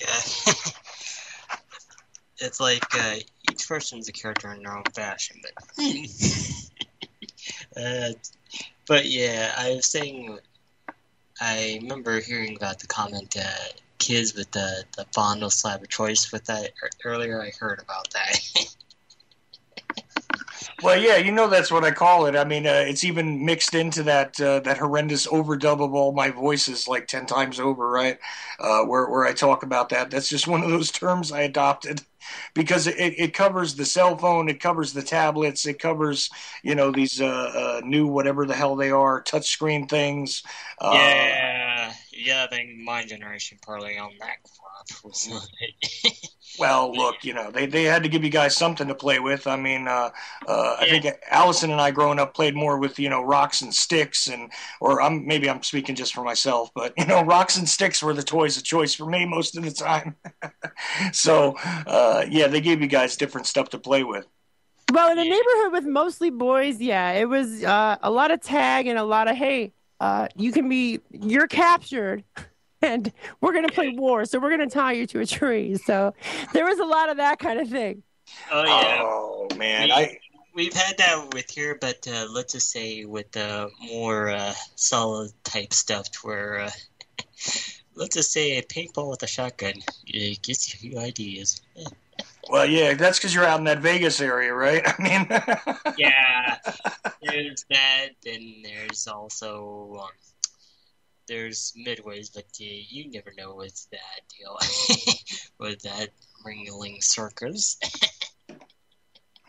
That are the three biggest things out here would probably be the gaming or skateboarding out here for a lot of my generation. See, and that's funny. We didn't even touch on gaming, right? That's a whole other subject. I mean, what's your viewpoint on that? I mean, especially with teenagers, Allison, the whole gaming thing, the way it is. It's been amazing. I remember when my father brought home an Atari 2600 on our horrible, large, giant console television. And I liked it for a little bit, but it was kind of boring. So, I wasn't really into it. The first game that I remember that I really liked was Legend of Zelda. And I must have been 8 or 9 at the time when that came out. But it still looked cartoony. Now when I watch my boys play Xbox or PlayStation, it's really getting kind of to the point where it's almost real. But I will say this: I liked the zombie game that came out a few years ago called Left 4 Dead. Thought that was just an awesome game. And Oh then yeah, and then, there's a book series of that with yeah. right.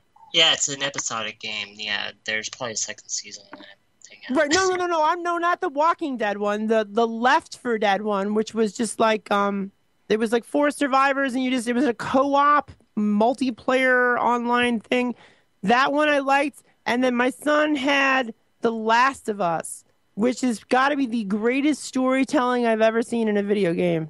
It really, really is an awesome game. It was only for the PlayStation 3, but it was wow. The story is amazing, and like they've made the video games are almost like choose. Do you guys remember Choose Your Own Adventure books? Ah. That's what I think they've become like. Like the video games now, and they're so immersive that you can get lost in them. Yeah, there's some things I'd rather want to go over an interesting show with you over that one, Chuck. That would be an interesting topic right there. Choose Your Own Adventure. Oh God, I love those books. That would be fun for sure. Yeah. Yeah, that and what the links with gaming does on some things. How certain things have been used to fashion certain ideas for people. Well, yeah, I mean, we're all aware that that a lot of this stuff has been, the testing for various types of behavioral control, for various types of resetting the parameters for reality and all that kind of stuff. But I was just curious if Allison had a viewpoint on that. Actually, let me tell you this much: I won't let my boys have Call of Duty.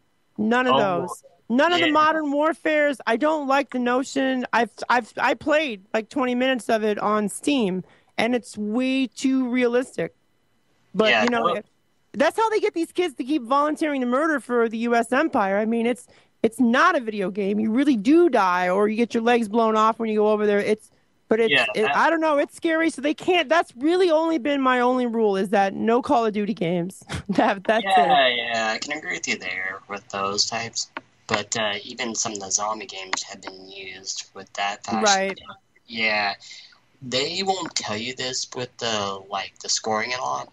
Depending on how the patterns and behaviors you do with Left 4 Dead, for example, that's actually recorded and what choices you do, as usual. And they can probably more coordinate what patterns you do in certain situations. Yeah, I don't doubt it. Yeah, data collection, and I always thought of it as kind of interesting where it went, with the whole Grand Theft Auto type of game, Sandbox, yeah. Yeah, that stuff, and that's really weird too. And there's even offshoots of that game. Like one of my son a couple of years ago, he brings a game to because he lives with his mom. He lives separate from me, and he comes and brings me a game called Bully.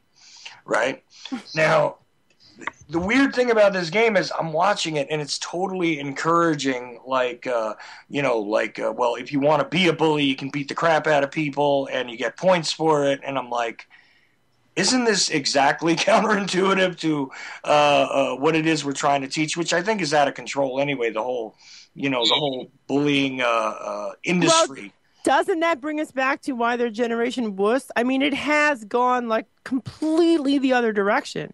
Well, it goes both ways to where the tribalism is used to go on the more of the gamer end, depending on how that goes. But yet, in the end, as people age, the gamer end overtakes the tribalism, which is funny in itself. Well, yeah, because that causes a disconnect whereas you're no longer engaged in a meaningful fashion because violence becomes sort of just part of the blend of the day. It's not a shock anymore because they've been preconditioned to accept certain situations. Yeah. What's that? It becomes surreal. Well. Yeah, but it bends the parameters by which morality is constructed. So I see all kinds of arguments on this stuff, and to tell you the truth, I'm not really sure where I come down on it. And I also see that some of these things are being utilized as data collection, just like everything else. I mean, we brought up Facebook earlier. Facebook is the greatest voluntary data collection I've ever seen. Yeah, absolutely. I mean, it is. You are the customer. You are the product, I should say, that is then immediately sold to every single marketer that lists, and that's $1 billion industry. Because I can tell you this from working in political campaigns. The first question in the door when a campaign, as soon as they file their first FEC forms, if it's national, their first local forms, is where's the list? Who has access to the list? And the list can mean either the voter list, but more than likely it's the donor list. It's the list of people who have donated either at the county party level or the state party level, or who are whales within the state or outside of the state to donate. And that is always the first question. And Facebook is that, right? You are the product, and you're going to be sold basically as soon as you sign in. Yeah, absolutely, and that's the point of that stuff. So, Hector, I got another question for you. Anything you want to add on the Ebola panic that's out there?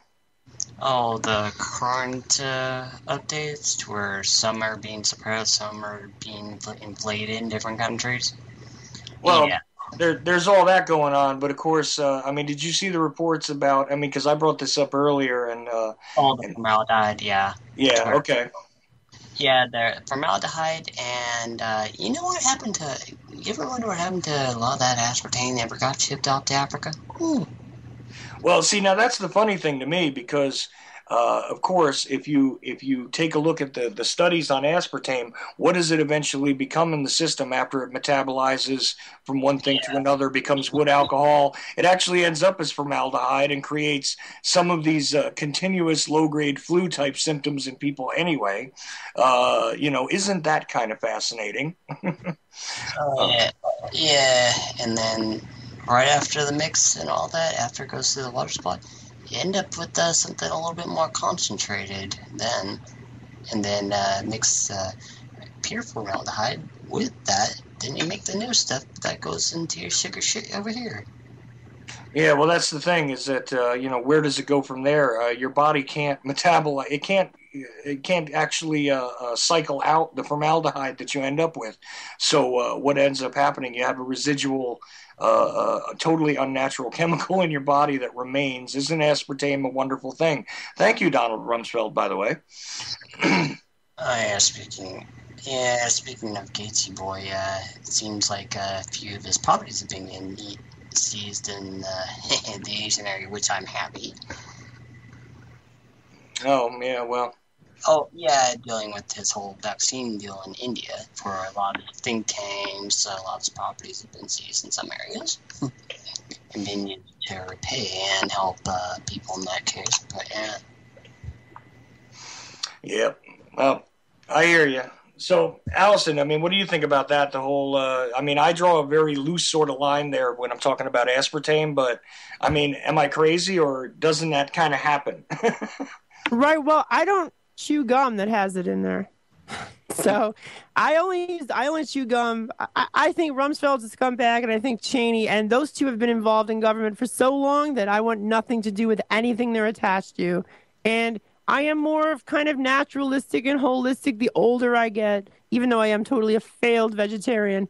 And it's kind of depressing, but I'm a Midwestern gal, so I've got to have my chilies and my stews. Long story. But as far as aspartame goes, yeah, I think the way that it was approved to the FDA is real suspect. If you've actually done the research to follow how it was approved and how it basically skirted everything the FDA had done that are supposed to be the regulatory guidelines, then I would choose to stay away from aspartame. Was, I guess, my recommendation. Oh yeah, definitely. And of course, my statement has not been evaluated by the FDA and is not intended to cure or solve any health ailments. Thank you for that disclaimer. I appreciate that. No problem. But it's also funny because again, now here I go drawing lines backwards again.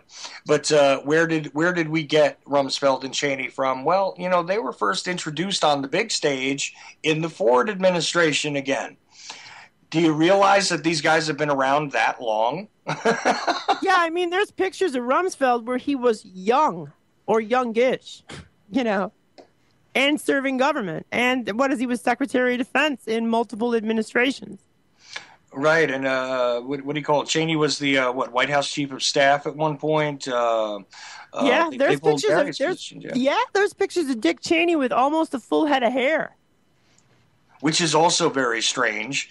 Did you ever see that film, by the way, by Errol Morris, or at least the outtakes of it, with him talking about, talking to Rumsfeld and pretty much letting him speak for himself?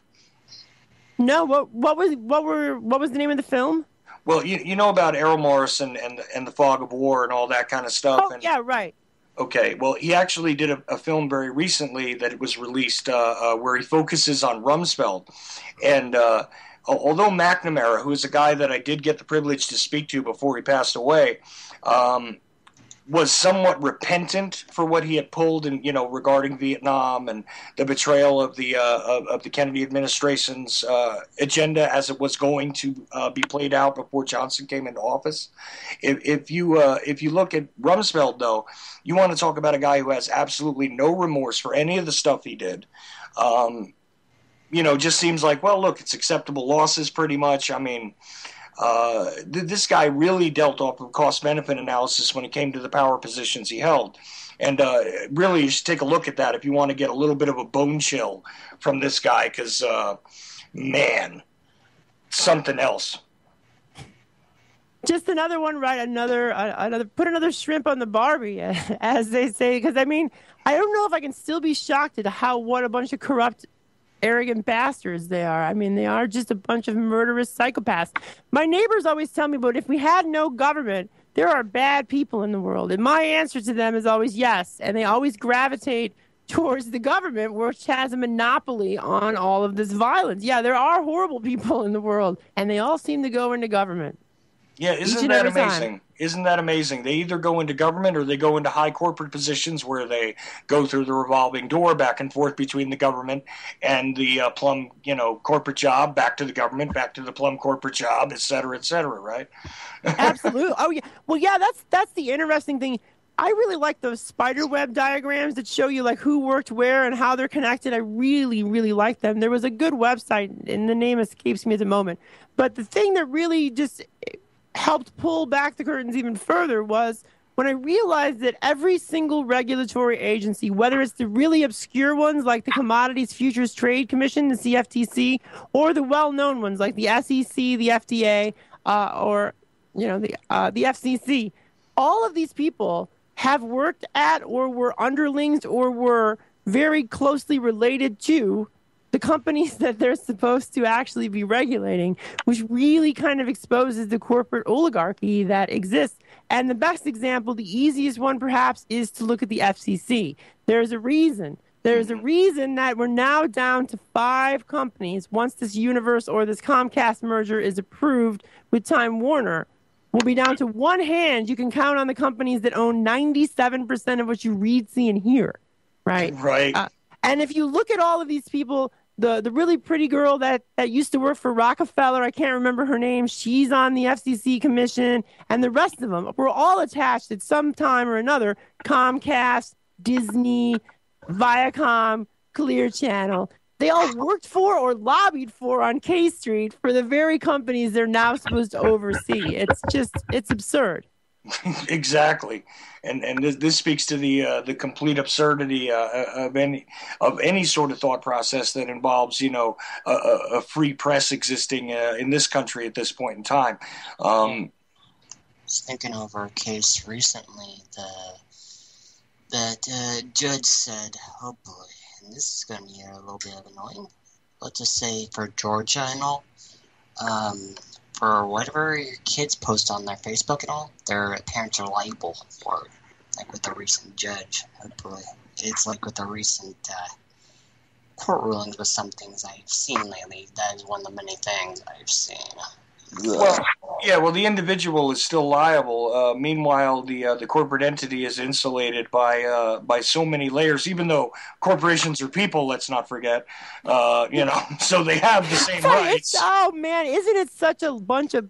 it's like they speak out of one side of their mouth when it benefits them. I don't know if you call it a double. You can't really call it a double-edged sword. It's like a double-edged thumbs up. I mean, because whatever, and that's when Bastiat said, when when the law becomes effective to promote plunder, it's no longer the responsibility for mankind to consent to such organized plunder. I'm sure I butchered that horribly, but that's the general sentiment, right?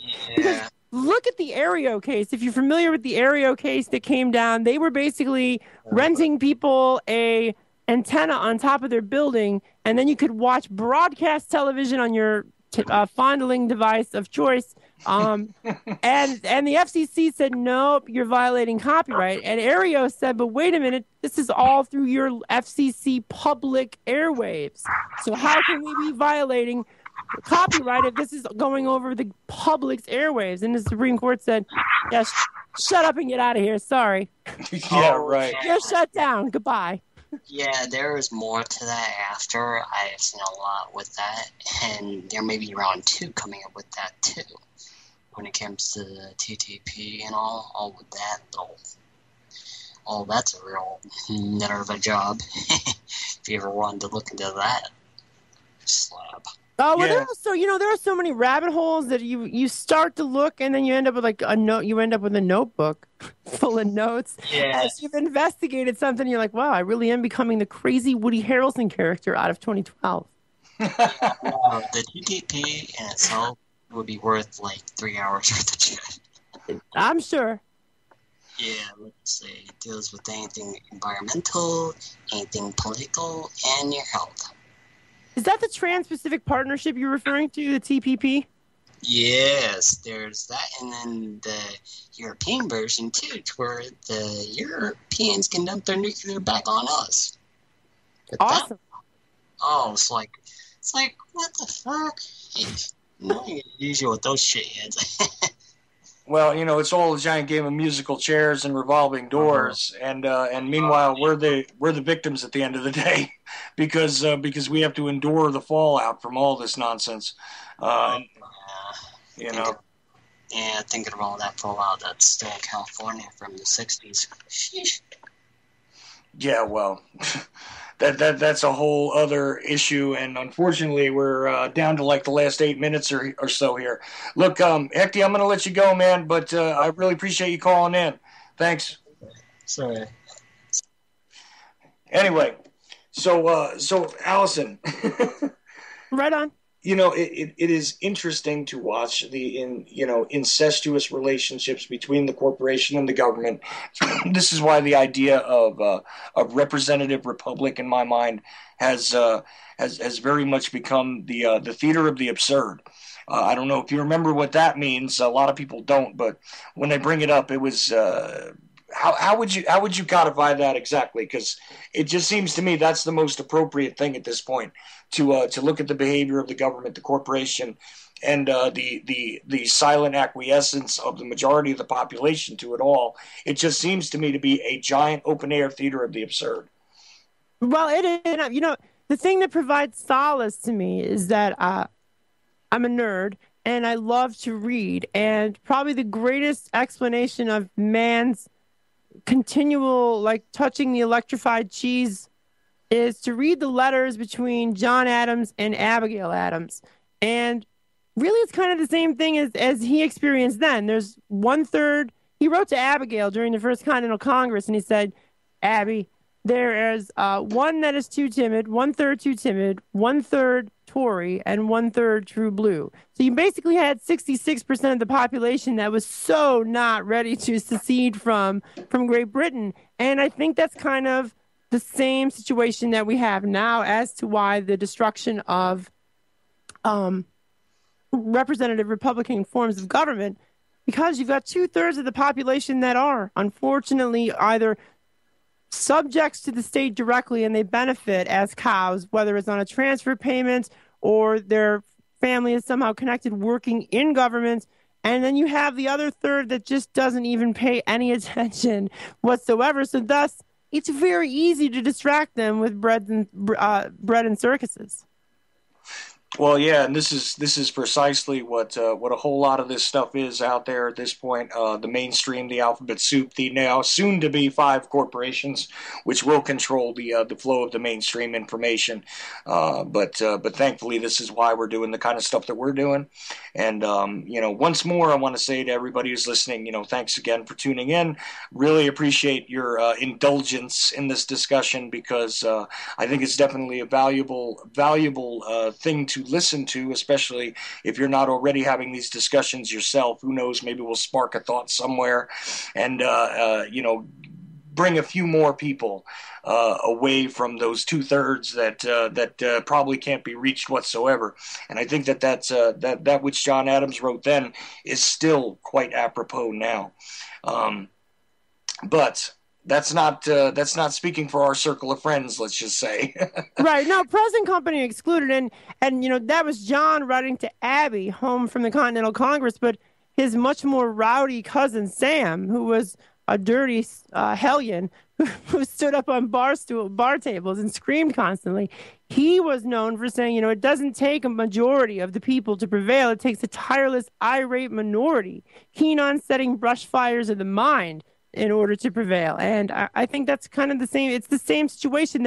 There is nothing new that we're experiencing. Yeah, the weapons are bigger and we have some really cool tech, but the human condition and the desire for small elite groups of designing men to control the rest of the population, that's nothing new. It's the same as it's always been. Right, and don't believe the hype when it comes to the idea that we're not still battling with the British crown, as it were. And yes, I'm holding up the air quotes. We are still dealing with that very same problem. It never did quite go away. This is part of the equation, but most of it is exactly what you said, which is bread and circus. And this is why I don't spend a lot of time picking on Barry. Let's just say, because he's not really in control. Right. No, I call him the puppet in chief because that's what he is. I mean, he's totally not the guy that's making the decisions. If you really think we have a president, we have an oligarchy of puppet masters.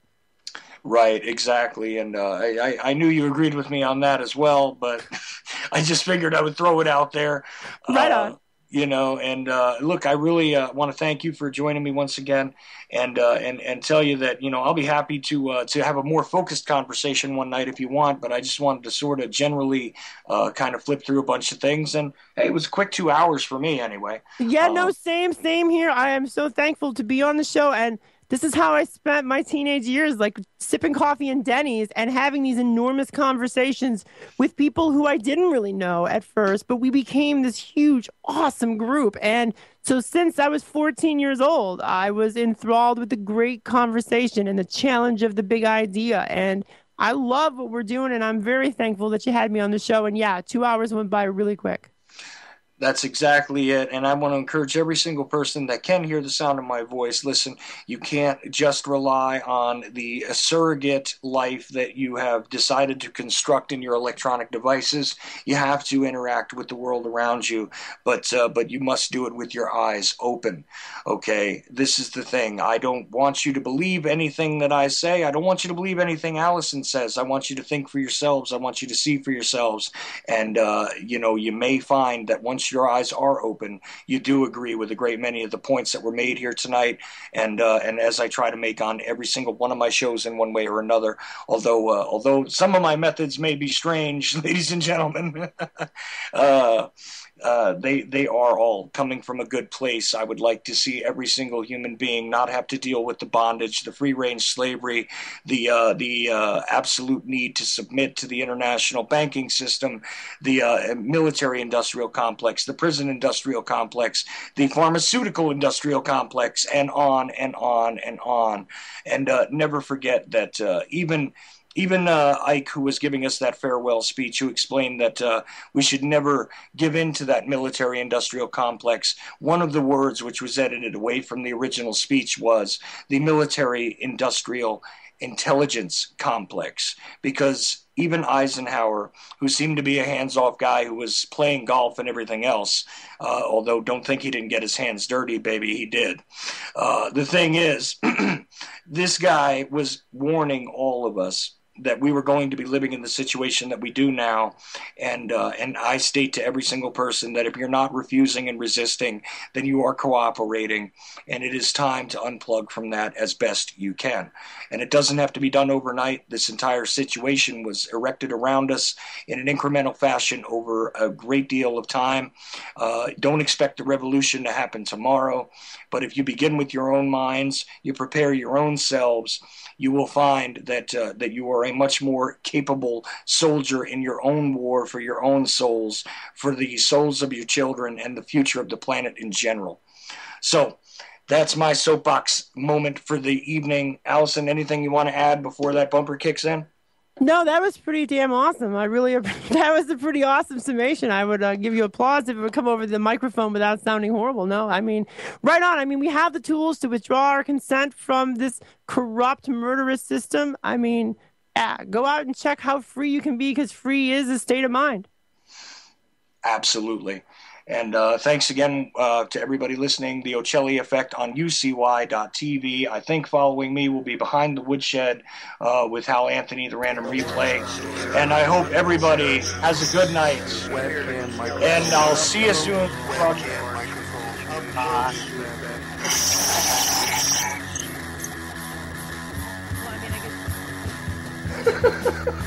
At the age of 19 in 1962, she was a... But I have the files. You know, I read this stuff at the National Archives, and I read these other things. I said to myself, how can that be possible? The brain, you know, pistols and fondle slab of choice, I don't know, computers, doesn't really matter. Internet, professional wrestlers, and not Jesse Ventura style. It doesn't matter where the information comes from as long as it's real. It doesn't. It's hard to get real information because seriously, they don't want you to have just read two sources whenever I try.